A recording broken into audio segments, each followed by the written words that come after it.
Chers internautes, bonjour, bienvenue ici au cœur de la rédaction de 24 heures, à 2 semaines des élections fédérales et donc du premier tour au Conseil des États. Nous accueillons deux des plus importants candidats pour le Conseil des États, justement. Luc Recordon, vert, conseiller aux États depuis 8 ans actuellement, avec sa collègue Géraldine Savary, socialiste. On vous dit d'ailleurs indéboulonnable avec elle. En face de lui, c'est Olivier Français, le champion de la droite, libéral radical, actuel conseiller national, mais surtout connu principalement pour être municipal des travaux à Lausanne. C'est lui le champion de la droite, comme je le disais, mais sa mission sera compliquée face à une droite divisée, sans soutien de l'UDC pour le Conseil des États. Alors, est-ce que la gauche sera encore omniprésente pour représenter le canton de Vaud au Conseil des États? C'est l'enjeu de cette élection, justement. Alors, Luc Recordon, depuis 8 ans, on fond une délégation uniquement rose-verte. Qu'est-ce qu'elle a apporté au Conseil des États? Au fond, ce qu'elle apporte essentiellement, c'est que le canton de Vaud, qui est un canton qui comporte une grosse agglomération, Lausanne et des agglomérations plus petites, a besoin que le Conseil des États ne soit pas exclusivement une chambre marquée par les petites représentations cantonales, très conservatrices. Vous savez que les petits cantons de Suisse centrale ont chacun 2 élus, un pour les demi-cantons. Et il faut vraiment contrebalancer ça. Pour cela, il faut vraiment qu'il y ait à Genève et à Lausanne au moins une socialiste et un vert, puisque la composition, ça pourrait être une verte et un socialiste. Dès lors, Olivier Français, si vous aviez été depuis 8 ans au Conseil des États, ou en tout cas si la droite n'avait pas perdu son siège de sénateur, qu'est-ce que ça aurait apporté au Conseil? Moi, je suis assez choqué par les propos que je viens d'entendre, parce que manifestement, la gauche, représentée par M. Recordon, refuse finalement la structure de la Suisse, et ce qui fait d'ailleurs sa force, c'est la représentativité des minorités. Que cela vienne d'un parti des Verts, c'est encore plus choquant quand on sait qu'il représente 8% du canton, et que justement, il a trouvé alliance avec le Parti socialiste, qui est un grand parti, mais au même titre que la droite, le PLR en particulier, qui est le plus grand parti du canton, et ça se retrouve tout simplement dans les chambres du Grand Conseil, tout voir comme dans les municipalités. Voilà. Donc on revendique une présence à droite, la présence de la droite, une présence forte au sein du Conseil des États, et c'est légitime que nous soyons là. Je reviens aussi sur vos propos qu'il n'y a pas d'alliance à droite. Pour le moment, nous avons tous décidé des primaires. Il y a 8 candidats droite, il y a 7 candidats de gauche au Conseil des États. Donc admettez quand même qu'il y a une proportion tout à fait équivalente entre la droite et la gauche de revendiquer un siège aux États. Mais alors justement, vous dites revendiquer, mais alors sur la question de ce que vous auriez pu faire, ou ce que la droite aurait pu faire, ou ce que ça aurait changé? Mais nous sommes au premier tour, on se comptera au premier tour, au même titre que les partis de gauche se compteront, et puis il y aura une décision pour le deuxième tour de l'UDC au PDC, au PDB, pour avoir le meilleur des représentants au deuxième tour, et ça se passera comme ça, et j'ose espérer que ça se passera comme ça. Si je suis bien placé, on me soutiendra, si je suis mal placé, il est légitime que d'autres pensent qu'il faudra un meilleur candidat. Alors pas forcément justement sur le côté vraiment politique de l'élection, mais sur les côtés thématiques. Depuis que Luc Recordon et Géraldine Savary sont en place, s'il y avait eu effectivement un binôme gauche-droite, quelle aurait été la conséquence pour le canton de Vaud? Pour le moment, ils sont minoritaires aux États, Dieu merci, ce qui a évité quelques effets dévastateurs. Mais sur plusieurs points, nous avons des différences. La gauche en particulier, les Verts en particulier, vantent un monde idéal, c'est bien, c'est légitime. Mais bon, nous, on retombe dans le monde réel. Et il est vrai que le PLR est plus un parti de consensus, de rechercher des solutions. Et bien souvent, au Conseil des États, on l'a vu d'ailleurs dans bien des projets, dans lesquels la solution a été trouvée par un dialogue et un échange au Conseil des États. Après, ça a été encore modifié et amélioré au Conseil national. Et bien souvent, la solution du sage finit au Conseil des États. Et là, la droite, dans son ensemble, a apporté des solutions pragmatiques, et le PLR en particulier. Mais le PLR au Conseil des États aujourd'hui est sous-représenté par rapport à son électorat, et nous améliorons bien sûr notre présence au Conseil des États si on vote pour moi ici dans le canton de Vaud. Alors justement, Luc Recordon, vous avez récemment été qualifié par une étude du parlementaire aux États le plus à gauche, ou parmi les plus à gauche. Quand vous entendez Olivier Français dire qu'il faut justement du consensus au Conseil des États, qu'est-ce que vous lui répondez? Je réponds que je crois qu'il a toujours pas compris ce que c'est le Conseil des États. Le Conseil des États, c'est une chambre dans laquelle les personnalités, les liens qu'on peut nouer avec les gens comptent énormément. Par exemple, les personnes avec qui je passe le plus de temps en dehors des séances, dans des moments de discussion assez informels, sont des gens comme successivement les 2 UDC turgoviens, qui est maintenant M. Roland Eberle, qui était avant M. Hermann Burgi, et le PDC Uranais, Isidore Baumann, qui parle d'ailleurs très très peu le français, mais alors souvent je lui réexplique en allemand le sens de certaines interventions, et avec qui j'ai organisé pas plus tard qu'il y a 15 jours un apéritif en commun pour nos 60 ans. Il s'agit donc d'une illustration de la manière dont les choses peuvent se faire. Et c'est grâce à ce type de contact, par exemple, que j'ai pu faire une chose que M. Français n'a certainement pas pu faire, c'est convaincre, par exemple, nos collègues du Conseil des États qu'il fallait redresser une fiscalité immobilière agricole extrêmement injuste, qui fera beaucoup de paysans dans le canton de Vaud, mais aussi dans d'autres cantons, mais spécialement dans notre canton, et partant d'une situation extrêmement compromise au Conseil des États, d'abord à la Commission de l'économie et des redevances, puis devant le plénum, et contre l'avis de Mme Widmer-Schlumpf, c'est arrivé finalement à une majorité de 33 à 4, ce qui, vous l'avouerez, pour quelqu'un qu'on qualifierait d'isolé parce que très à gauche, fait légèrement sourire et démontre, une fois de plus, que la qualité des contacts l'emporte beaucoup sur l'apparence partisane et également sur les votes. En plus, il faut dire que, quand même, de ces enquêtes dites de rating, c'est-à-dire d'évaluation, qu'elles sont fondées sur les votes finaux et non pas sur les votes intermédiaires, qui sont beaucoup plus significatifs, qui ne sont pas enregistrés, et qu'en vote final, souvent, on dit non à un projet auquel on a beaucoup contribué. Typiquement, la loi sur le renseignement. En commission et au plénum, le président de la commission, l'UDC Schwyzois, Alex Couprecht, pas a priori quelqu'un de la même tendance que moi, a rendu hommage à tout le travail que j'avais fait pour améliorer la surveillance des services de renseignement, qui était très insuffisante dans le projet du Conseil fédéral. Mais malheureusement, il reste dans cette loi encore tout un chapitre d'exploration des réseaux câblés sans aucune limite, il n'y a pas de contrôle a priori, et qui fait qu'en définitive, j'ai quand même dit non à cette loi, n'a pas empêché de faire un très très gros travail très reconnu pour son amélioration. Alors peut-être des fois vous faites violence à voter non au vote final. Vous parliez tout à l'heure en introduction vous parliez tout d'abord tout à l'heure en introduction d'un combat pour l'agglomération Vaud-Genève dans cette représentation. Bon, pas seulement Vaud-Genève, les différentes agglomérations de notre canton. C'est Yverdon, c'est la Riviera, c'est en effet Lausanne-Morges, c'est Nyon. C'est assez large, effectivement. Mais dans vos contacts, alors par exemple avec un Uranais, comment est-ce qu'on arrive à augmenter ou à améliorer la mobilité Si je pouvais répliquer sur les rapports sociaux à l'intérieur du Parlement, parce que là, on change de thème. Juste tout à l'heure, alors sur les discussions de M. Recordon, à quoi ça sert d'aller voir un Uranais pour améliorer la mobilité dans le canton de Vaud, cette agglomération? Par exemple, lorsqu'on a des discussions en matière de répartition financière, la RPT, qui fait que certains cantons plus faibles financièrement sont subventionnés, et le canton de Vaud, alors on était un canton contributeur, mais il est très légèrement receveur, mais en général il est contributeur. Il a vraiment besoin de faire comprendre aux autres que la prospérité du pays, c'est aussi le cas dans la réforme de l'imposition des entreprises, où là, je ne suis pas qualifié, je crois, de personnage extrémiste, bien au contraire.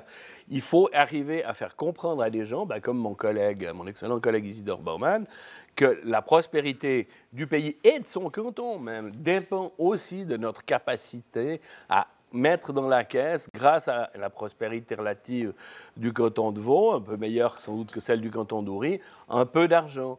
Et ça, vous le faites plus facilement en prenant un verre avec quelqu'un hors séance que dans le débat lui-même. Même si les débats au Conseil des États ont plus de contenu qu'au Conseil national, parce qu'ils sont moins formatés. Donc, au fond, la prospérité vaudoise sert aussi à la Suisse centrale. Vous vouliez réagir tout à l'heure, Olivier Français? Oui, d'abord sur les rapports sociaux. Je suis heureux d'apprendre, enfin, je le savais d'ailleurs, que M. Recordon a des rapports sociaux au sein du Conseil des États. Mais vous, dans vos déclarations, vous déclarez clairement que je n'ai pas de rapports sociaux à la Berne fédérale. Alors, je prends acte, mais manifestement, moi, c'est en tout cas sous-entendu, puisque vous faites ce type de déclaration. Donc regardez un peu les dernières votations dans lesquelles, en particulier le PDC, qui est un parti charnière aussi dans les décisions, où plusieurs fois, sur demande de ce parti, voire de Doris Leuthard, j'accompagne les grands projets qui ont été votés par les chambres, et entre autres par les chambres aux États. Vous verrez à la fin de ce mois aussi ma participation aux côtés de Doris Leuthard sur un projet que vous allez combattre, qui est le deuxième tube du Gothard. Donc mon influence est là, pour preuve aussi au sein même du parti, par un grand papier qui a été voté en janvier 2013, où j'étais l'un des seuls romans. D'ailleurs, la presse romande ne s'était pas déplacée parce que c'était au fin fond de la Suisse alémanique. Donc, quand j'ai défendu mon projet de la Croix fédérale sur la mobilité, où 3 gros leaders de mon parti étaient contre ma proposition, ils ont perdu, ils n'ont pas eu 10% des voix. Et au Parlement, sur le projet FIFE, c'était même 3 leaders ont voté contre le projet FIFE. Mais j'ai réuni tous les parlementaires du Conseil national autour de ce projet, en tout cas au sein de mon parti. Et on en voit aussi les résultats. Maintenant, les inscriptions dans le projet Forta de Lausanne-Morges, c'est la suite d'une grande négociation. C'est pour le dernier moment que ce travail, c'est bien à l'amont. Vous avez vu les différentes positions que nous avons prises pour associer à ce projet l'autoroute du Glattal zurichois, ainsi que le compromis du financement global avec les agglomérations, où notre position était très claire. Et puisque je suis l'écrivain de cette position du PLR, qui a apporté des solutions dites globales. Voilà, donc bravo pour vos échanges avec nos collègues de la Suisse orientale, voire de la Suisse centrale, et puis reconnaissez aussi que j'ai ce type d'échange. Voilà, maintenant, les grands projets sur l'agglomération. C'est clair qu'on doit trouver, on doit avoir un compromis au sein des États, tout comme au national, pour que le projet Forta trouve solution. Néanmoins, il ne faudra pas qu'on ait une contradiction, en particulier à l'ATE, auquel vous êtes membre, M. Cordon, dans lequel nous faisons un report du trafic individuel sur l'autoroute et en même temps, vous refusez les projets d'entretien de l'Office fédéral des routes, tout simplement pour que cette autoroute ait la capacité suffisante pour que justement on dégage le trafic individuel et pendulaire dans la ville. C'est ça qui vous différencie alors qu'on imagine... Passablement avec M. Cordon et M. Norman, pour citer... On voit un consensus roman pour améliorer les infrastructures de mobilité. Faut être logique. C'est là-dessus surtout que vous mettez le point de différence entre vous deux? Oh, il y en a sur d'autres points. M. Cordon, on se connaît depuis 35 ans, donc on se connaît relativement bien. Je connais les positions syndicalistes de M. Cordon quand il était président de l'Union nationale suisse des étudiants. Mais sur la route, El Rail, on parle de la route El Rail pour l'instant. Le chapitre de la route et du rail. Nous, dans le papier justement dont j'ai fait référence au Parti suisse, on a enterré la guerre de la route et du rail, dans lequel l'un va avec l'autre. La mobilité, c'est un compromis qu'on doit trouver pour tous, pour toute la société. Les gens des villes, ils doivent avoir une amélioration forte des transports publics, au même titre qu'on doit donner une accessibilité à l'extérieur de la ville aux uns et aux autres. Mais la voiture est un outil social indispensable pour les gens de notre société. Et même si on aura une diminution du taux de la voiture à terme, c'est clair, mais il restera toujours de la voiture. Et cette voiture est reportée sur les routes nationales. Et il faut donner les capacités suffisantes pour que ça fonctionne. Sinon, si on n'a pas de compromis justement sur cette base de dimensionnement, eh ben, on sera devant un chaos. Et par le fait aussi qu'on ait du retard important dans nos infrastructures au sens large du terme, eh ben, si on arrête le processus, eh ben, dans 5 ou 10 ans, on retombera dans un déficit important d'équipement. Et c'est des montants considérables. Quand on voit que le rattrapage pour la gare de Lausanne, c'est 2 milliards de francs qui ont été décidés, entre autres grâce à l'intervention de la droite, et en particulier Mme Leuthard, colistière, on va dire, vaudoise, en tout cas, pour ma candidature, eh ben, c'est... J'exagère un peu en vous faisant le colistier de Mme Leuthard. Ben, c'est un peu forcé la réalité, là. En tout cas, le PDC est un ami frère et avec qui on travaille énormément. Preuve en est... Que vous n'avez pas réussi à rallier pour ces élections fédérales. Mais prenez le temps, on est dans une primaire. Prenez dans le temps, on est dans le primaire. Moi, j'ai les actes du passé. Quand il y a eu des problèmes de représentativité en Suisse romande en particulier, c'est moi qui ai représenté passablement le PDC. Preuve en est la LRTV, la DNRTV, voire même le combat sur la vignette. Voilà. Donc très, très honnêtement, les faits, ils sont là. C'est un parti avec qui je m'entends très bien. Puisque vous parlez d'un collègue suisse alémanique, je peux vous citer M. Candinas, par exemple, du canton des Grisons, avec qui nous avons une certaine connivence sur ces grands projets d'infrastructure. Bon, on ne va pas se battre sur celui qui a les meilleurs amis. Non, mais je ne parle pas de meilleurs alliés. Je suis navré d'avoir pu donner l'impression que je vous blessais à cet égard. Ce que je veux donner comme explication, c'est qu'il faut du temps pour construire des rapports personnels. Et tous les exemples que vous donnez le reflètent, Monsieur Français. Vous connaissez très bien le domaine des transports et des télécommunications parce que c'est votre commission. Mais au Conseil des États, vous comprenez, il faut développer des rapports beaucoup plus larges. On a 3, 4, voire avec les délégations 5 commissions ou équivalent de commissions. Et ça nécessite vraiment d'être polyvalent et de pouvoir convaincre les gens sur beaucoup de sujets. Et je crois pas en l'état, ça peut peut-être venir, mais que vous ayez la même ampleur que Mme Savary ou moi-même dans ce domaine-là et même capacité de convaincre. Vous n'avez pas peur. Non, j'ai pas peur. Vous avez un ego bien dimensionné. J'ai pas peur de le dire parce que c'est la réalité. Ça, c'est pas venu en un jour pour nous. Nous avons dû le construire petit à petit, mais c'est venu quand même assez vite, grâce au fait notamment qu'on est assez à l'aise en langue allemande, Mme Savary et moi-même. Ça, c'est quand même un assez gros atout au Conseil des États, qu'on connaît ce pays intimement et que, y compris la Suisse allemande, qu'on a beaucoup sillonné depuis le début de notre vie. Ça, c'est un fait. Et maintenant, sur les projets routiers que vous signalez, les projets de transport, c'est très bien ce que vous faites, mais vous essayez de mettre en évidence des différences qui souvent n'en sont pas. Sur les projets votre vision avez de l'opposition rail-route, c'est quoi aujourd'hui? Votre vision du combat rail-route, c'est de toute évidence la complémentarité. Monsieur Français dit faussement que nous nous battons contre l'entretien des routes et des autoroutes. C'est faux. Le seul projet auquel je me suis opposé, c'est le tunnel de Belmont, parce que je pense que c'est une chose qui n'est pas pertinente. C'est un cas ponctuel dont il est tout à fait abusif de tirer une généralité. Bon, l'hiver s'oppose aussi au tunnel du Gothard. Oui, au tunnel du Gothard, bien sûr. Belmont n'est pas le seul instrument de mobilité auquel vous vous opposez. Mais le projet Forta en soi, nous n'y opposons pas. D'accord. Mais Belmont n'est pas le seul projet de mobilité auquel vous vous opposez. Non, mais c'est le seul qui concerne le canton. C'est clair que le tunnel du Gothard, à l'instar d'un assez grand nombre... Pour le contournement de Lausanne-Nord. Laissez-moi terminer, s'il vous plaît. Le tunnel du Gothard, c'est un projet auquel pas mal de Tessinois et du Rannais s'opposent. Il est contraire à la Constitution fédérale. Alors vous me direz le contraire, parce qu'il empêche la réalisation des objectifs de l'initiative des Alpes adoptée par le peuple en 1994 et qui n'est toujours pas réalisée, qui tente à limiter le trafic du camionnage à travers les Alpes. Et vous, alors Olivier Français, on vous entendait réagir sur ce Gothard? Oui, ça m'étonne d'entendre ça de la part d'un sénateur qui veut très près des lois, et en plus ça en tant que juriste. La loi, elle est très claire, on garde un flux de circulation pour traverser les Alpes, donc il n'y a pas d'augmentation de flux, par contre il y a une augmentation de la sécurité, au même titre que pour le rail. Vous et moi avons demandé d'investir plus, par exemple pour le tunnel du Montéchénéry, pour des questions de sécurité, de mettre des flux séparés.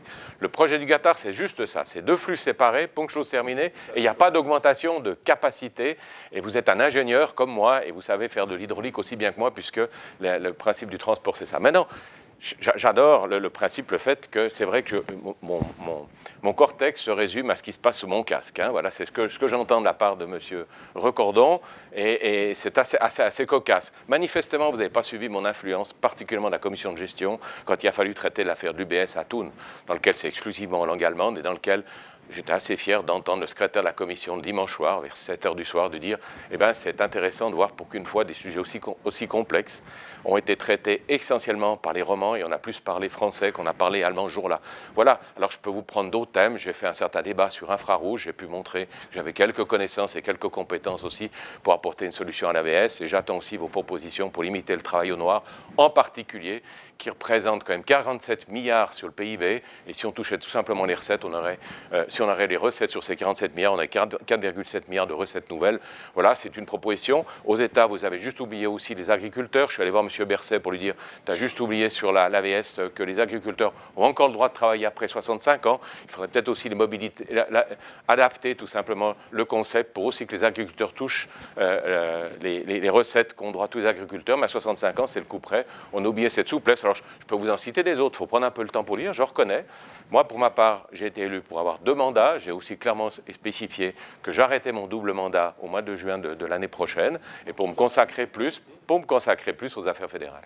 Alors, juste en parlant du travail au noir, puisque vous recommandez d'aller voir... un instant, s'il vous plaît.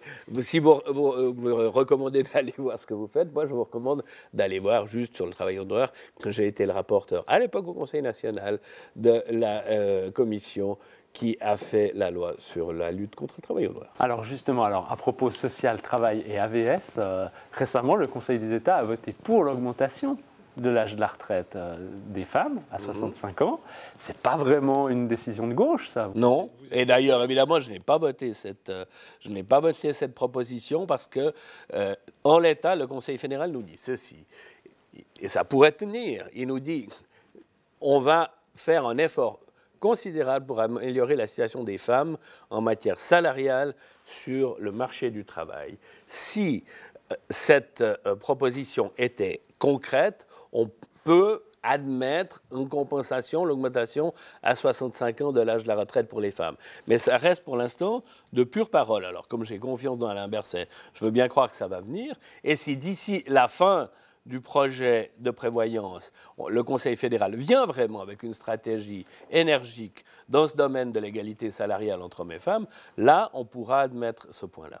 Mais là, le simple fait que l'AVS se dirige vers peut-être un déficit, comme le craignent certains, ça ne légitime pas une hausse de la retraite des femmes? Ça légitime un ensemble de mesures, mais à partir du moment où on fait peser sur les femmes un point important de ce fait-là, cette partie du projet, qui est certainement une partie importante, nécessite aussi des contre-mesures sur le plan que je viens de citer, l'égalité salariale. Sinon, il faudra se contenter des autres mesures qui sont dans le projet, qui sont importantes elles aussi, et qui améliorent la situation de l'AVS. Et on aura une solution seulement partielle. Il faudra trouver à remplacer l'effet lié à l'augmentation de l'âge de la retraite des femmes. Cela dit, ça s'inscrit, c'est un peu plus subtil quand même que ça, parce que ça s'inscrit dans le cadre d'une plus grande souplesse, on dirait en mauvais français flexibilisation, de l'âge auquel on peut prendre sa retraite dans une gamme de temps entre grosso modo 60 et 70, 62 et 70 ans, et avec une obligation de cotiser pour ceux qui prennent leur retraite plus tard que 65 ans. Ça apporterait quoi, ça, exactement? Quels seraient les bénéfices? Ça permettrait en particulier aux gens de partir à la retraite plus tôt dans les professions à haute pénibilité.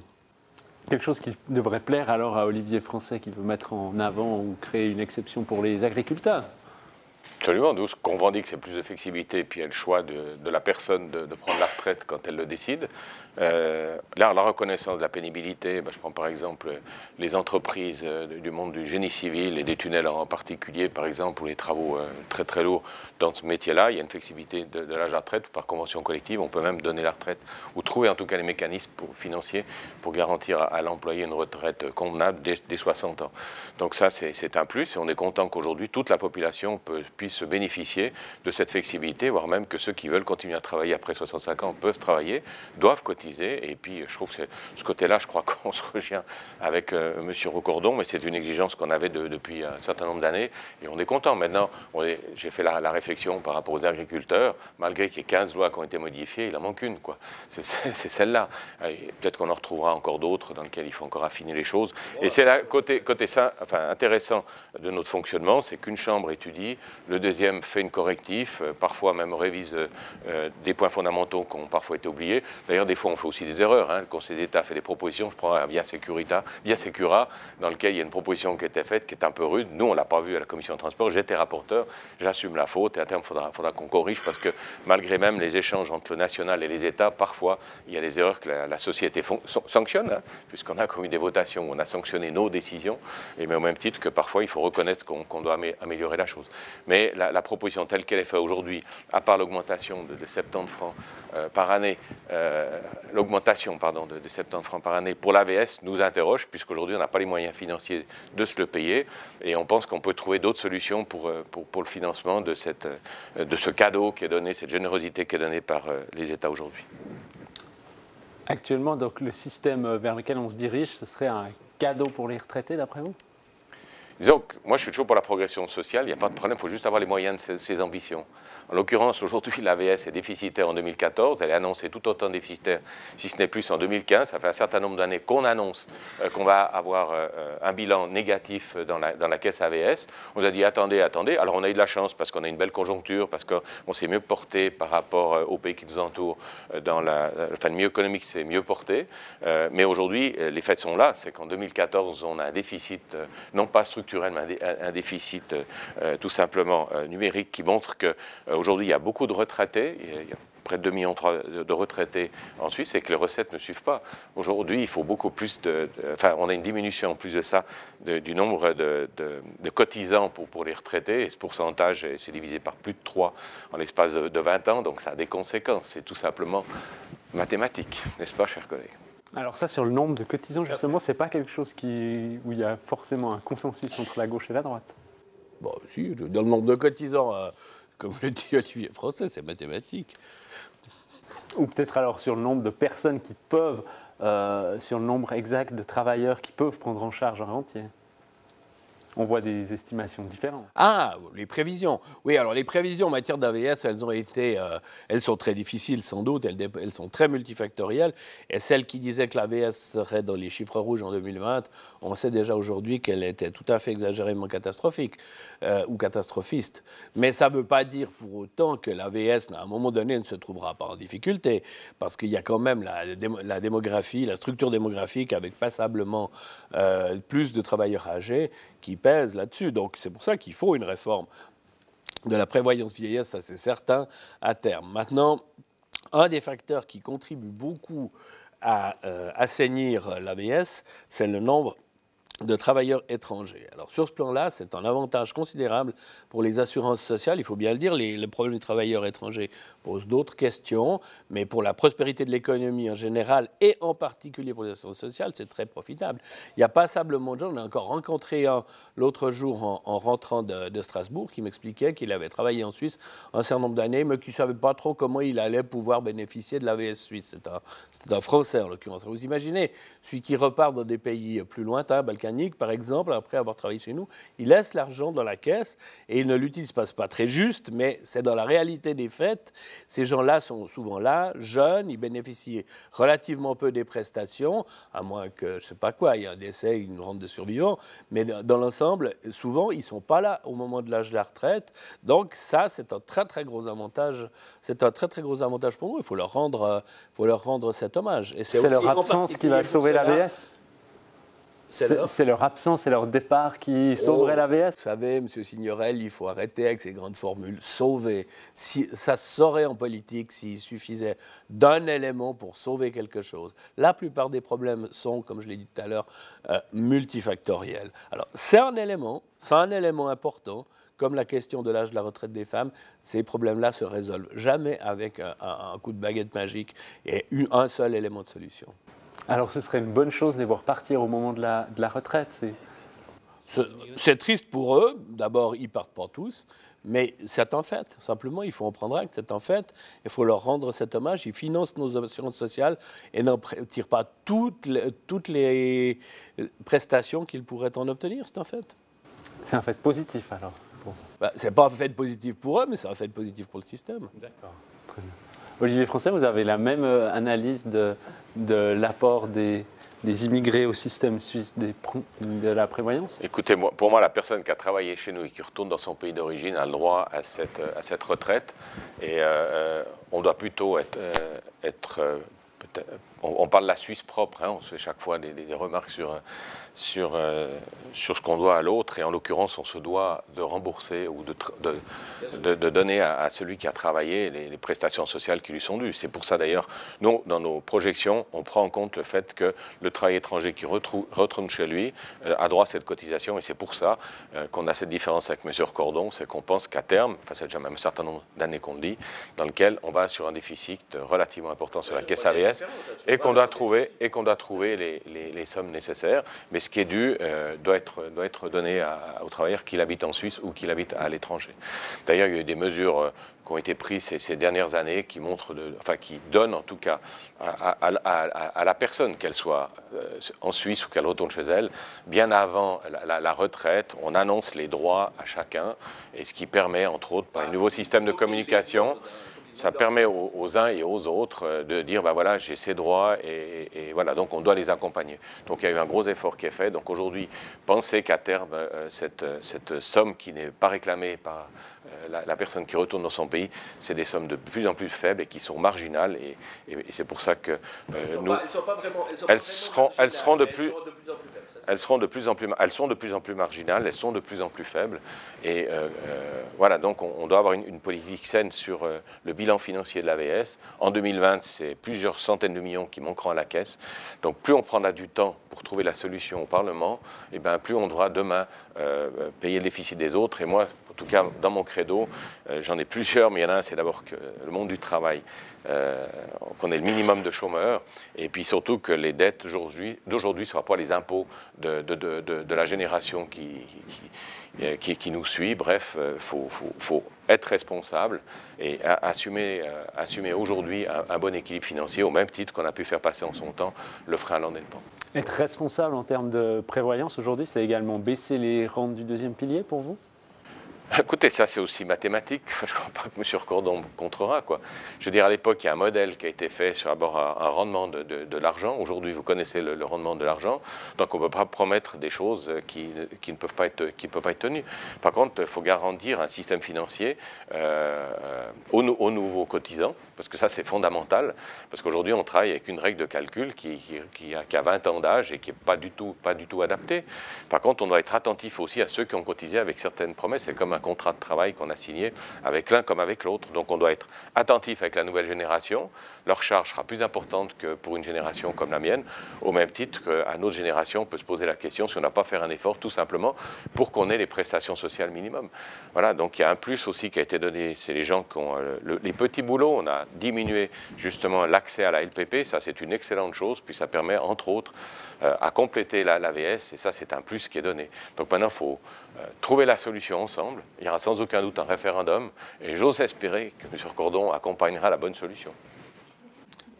J'espère la même chose de votre part, mais je ne sais pas si vous serez satisfait au bout du compte du résultat. Ce qu'il faudrait dire, c'est que par rapport à la LPP, il y a quand même tout un volet que vous passez sous silence, c'est le nombre des avoirs qui sont auprès de compagnies d'assurance qui, vis-à-vis des assurés, prennent des marges extrêmement importantes et qu'il faudrait revoir, qui permettraient probablement d'avoir un taux de conversion un petit peu meilleur. Et pour l'instant, aucun effort n'a été fait pour que je ne parle pas des caisses de pension, je parle essentiellement, ou alors des fondations communes, comme on dit, mais je parle des compagnies d'assurance qui assurent une grosse part de la LPP. Ça, c'est quand même une grosse lacune dans le projet tel qu'il existe actuellement. Donc après, la caisse unique, c'est la LPP unique, si je comprends bien. Absolument ah, voilà, pas, d'accord. non. Ben voilà, je prends acte.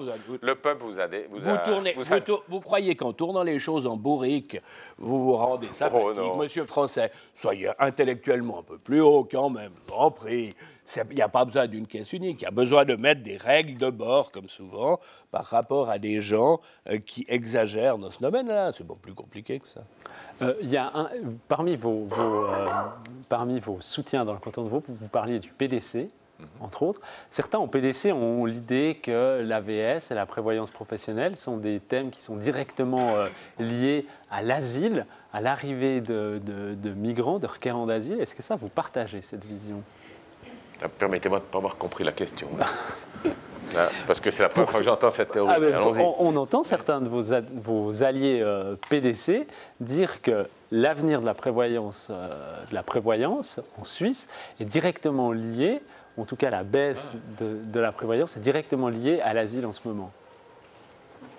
Donc vous dites que si l'AVS et la LPP se portent pas trop mal, enfin se sont pas mieux portés même que nos... Ou plutôt si elles se portent de moins en moins bien, c'est lié à ces questions. Vous parlez d'immigration, de l'asile, parce que dans la question, chaque fois, vous m'avez parlé de l'asile.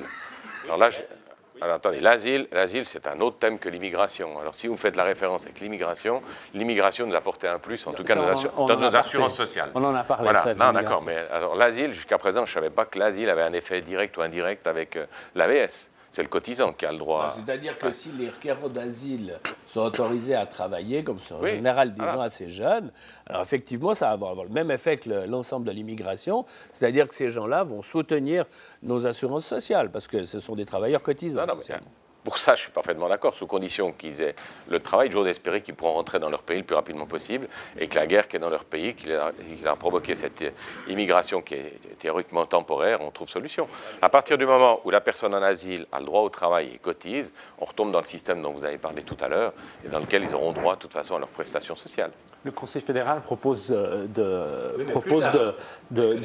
biffer en fait la nécessité d'obtenir une autorisation pour non, mais là, vous donnez l'accès sur le marché du travail. À partir du moment où vous travaillez, vous avez l'obligation de cotiser, au même titre que le patronat a l'obligation de mettre sa part. Donc là, vous êtes en train de troubler la réflexion de la population entre la personne qui vient pour un moment temporaire s'établir en Suisse. Et comme j'ai dit, au niveau de l'asile, la meilleure des solutions qui puisse arriver pour les uns comme pour les autres, c'est que nous accueillons les gens qui sont dans le désarroi suite aux événements qui se passent dans leur pays, et puis qu'à terme, ils puissent retourner dans le pays. On a vécu la crise de l'Asie avec la guerre du Vietnam, on a vécu la crise du Sri Lanka, on a vécu la crise des Balkans, dans laquelle on a accueilli passablement de gens, et Dieu merci, un grand pourcentage de ces gens-là ont pu rentrer dans leur pays, et c'est tout ce que je peux espérer par rapport au flux migratoire lié à l'asile qui se passe aujourd'hui, et dans lequel l'Europe est très attirante.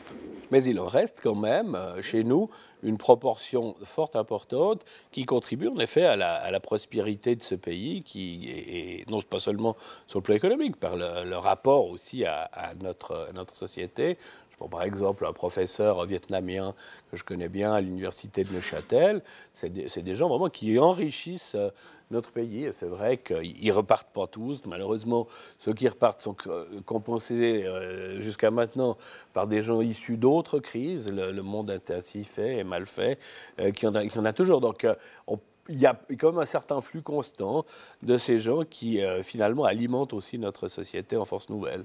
Mais alors, vous parlez de flux constants, justement. Pendant cette campagne, on a beaucoup parlé des flux migratoires de requérants d'asile, notamment, qui viennent de Syrie. Oui, comment est-ce que ces personnes-là, on peut les former pour mieux les intégrer dans le marché du travail ? Bon, les Syriens, il n'y en a d'ailleurs pas énormément en Suisse, pour une raison qu'on s'explique assez mal. À partir des pays de l'Est et balkaniques, ils veulent tous aller en Allemagne, en Scandinavie. Mais les Syriens, pour prendre cet exemple, ce serait assez facile, parce que ce sont des gens qui, en général, savent un peu les langues qu'on parle en Europe occidentale, et qui, en général, ont une assez bonne formation aussi.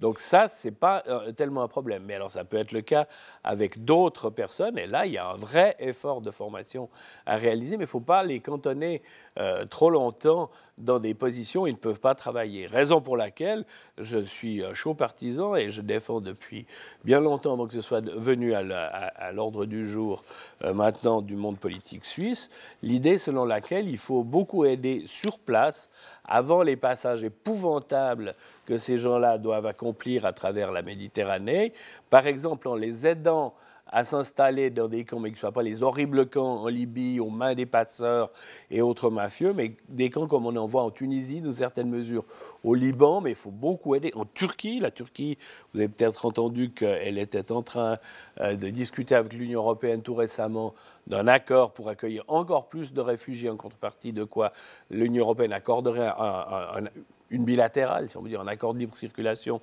à la Turquie. C'est peut-être une chose qui a du sens, il faut voir le détail de cet accord, mais il faut en tout cas que ces gens-là puissent dans ces camps vivre décemment et pas juste sous tente, par quelle que soit la chaleur ou le froid, au gré de la variation des saisons.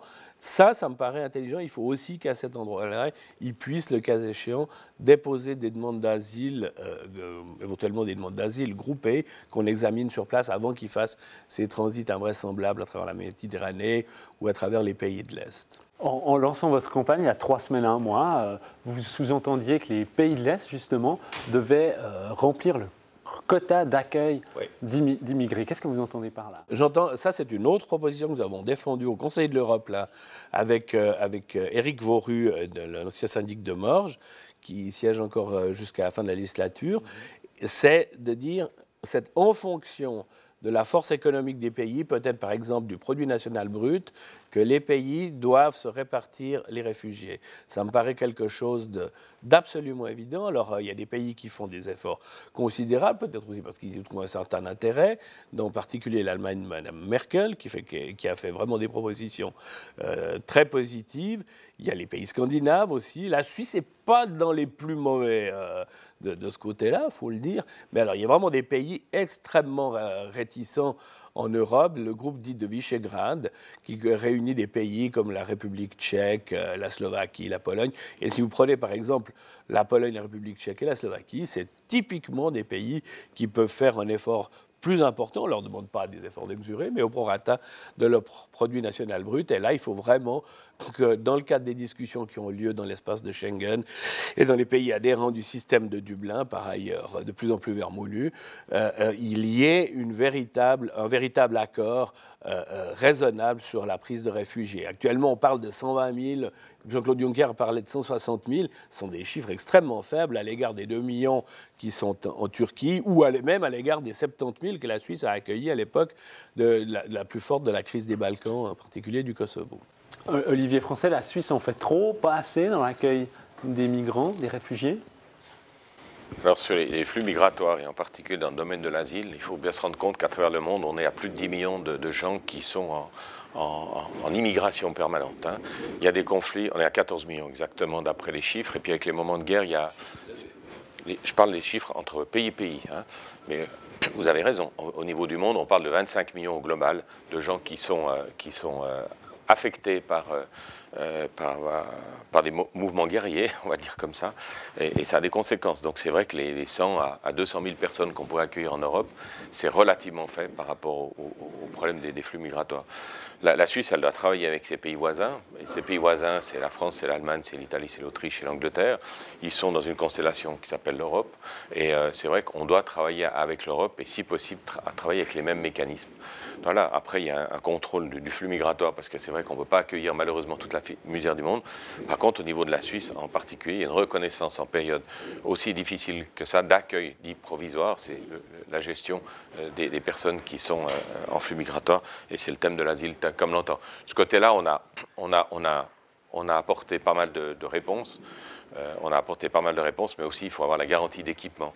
Et c'est vrai que de dire j'accueille et puis qu'on n'ait pas les infrastructures derrière, alors c'est pas rendre service aux uns comme aux autres, et on ouvre une porte, et alors même que derrière cette porte, c'est le désert. Donc les infrastructures qui peuvent être admises en Suisse ont été dûment dimensionnées par les services de Mme Sommaruga, et dans lequel on voit qu'on peut accepter un certain nombre de personnes. On va jusqu'à 3 000 aujourd'hui, c'est sans aucun doute insuffisant par rapport au flux migratoire. Olivier Français, Luc Recordon, merci d'avoir accepté notre invitation à ce débat. Quant à vous, chers internautes, toute la rédaction de 24 heures vous remercie d'avoir assisté à ce débat, que vous pouvez d'ailleurs voir et revoir sur notre site internet www.24heures.ch. Bonne journée, merci, au revoir. Merci.